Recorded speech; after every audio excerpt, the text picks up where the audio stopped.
The bridge of the luminosity was now a storm of frantic activity, but amidst the chaos of Senior Watchman Vreen's panicked commands, Sub-Officer Zylar remained tethered to his console. His four eyes were fixed on a specific data stream that the ship's main computer had flagged as environmental noise. To Vreen, it was just the static of a violent sector. To Zylar, it looked like a fingerprint. Vreen, stop the transmission to the Council for 1 microcycle, Zylar trilled, his mandibles clicking in a sharp, rhythmic pattern of excitement.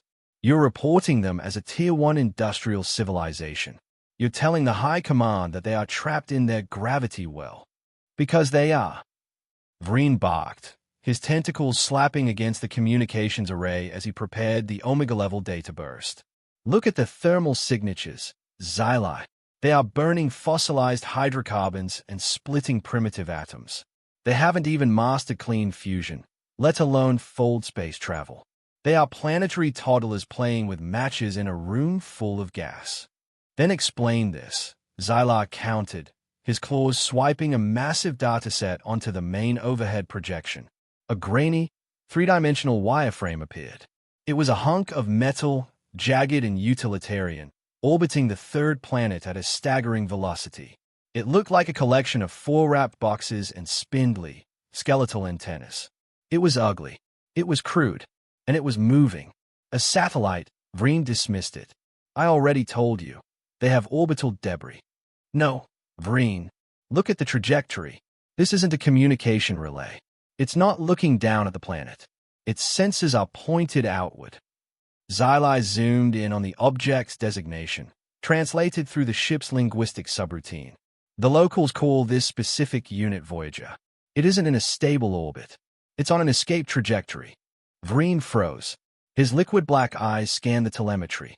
An escape trajectory from a $9.80 MOS-$2 gravity well with chemical rockets. That's mathematically suicidal.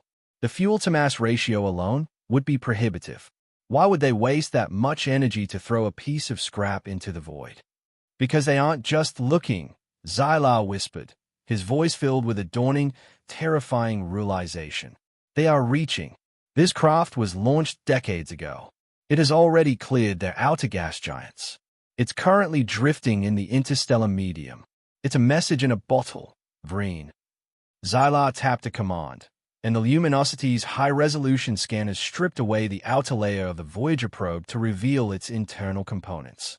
Tucked inside the lead-shielded casing was a small, circular plate made of gold anodized copper. Linguistic subroutine.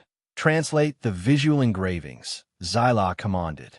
The AI chimed. Analysis. Engravings depict a binary map to the Sol system, a representation of the dominant biological species, and basic mathematical constants. Audio encoding present on the reverse side. Translation of greeting. Hello from the children of planet Earth. The bridge went silent. The rock and roll noise from earlier hadn't been an accident. It was an invitation. They want to be found, Zylar said, his chitinous chest plate rising and falling rapidly. They are living on a planet where the air is poison, the gravity is a crushing weight, and the sun is a radiation engine, and their first instinct wasn't to hide. It was to build a golden map and throw it into the dark to say, "We are here. Come and see us." Vreen retreated from the console, his tentacles curling tightly around his body, a Zylanti sign of deep existential dread. They aren't toddlers, Zylar. Toddlers stay in the nursery because they are afraid of the dark. These humans, they are something else. They evolved in a death world, and instead of being humbled by it, they've become arrogant enough to think the rest of the galaxy is a playground. Look at the biological representation on the plate. Zylar pointed to the etching of 2 bipeds. No claws, no thick armor plating, just soft tissue and 2 manipulative limbs. They look so fragile. That is the greatest lie in the universe, Vreen hissed. Nothing fragile survives $9.80 MOS-$2. If they look soft, it's because their strength is hidden in the density of their fibers and the stubbornness of their neural pathways.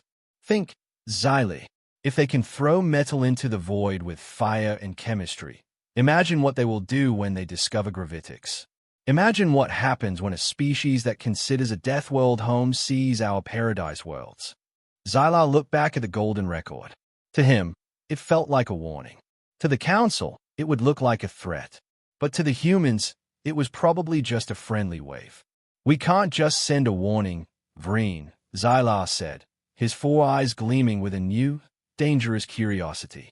If we send an Omega-level alert, the Council will send a cleansing fleet. They'll glass the planet before the humans even know they have neighbors. And you think we shouldn't?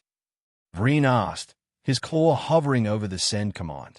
I think, Xylar said, stepping in front of the terminal, that we need to know exactly what we are killing before we pull the trigger.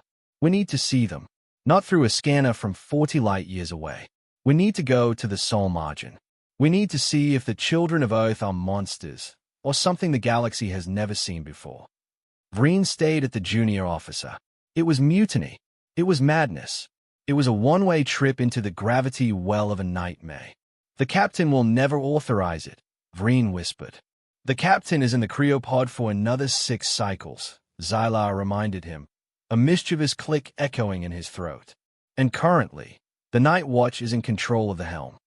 The luminosity didn't turn back toward Council space. Instead, its thrusters flared with a brilliant, violet light.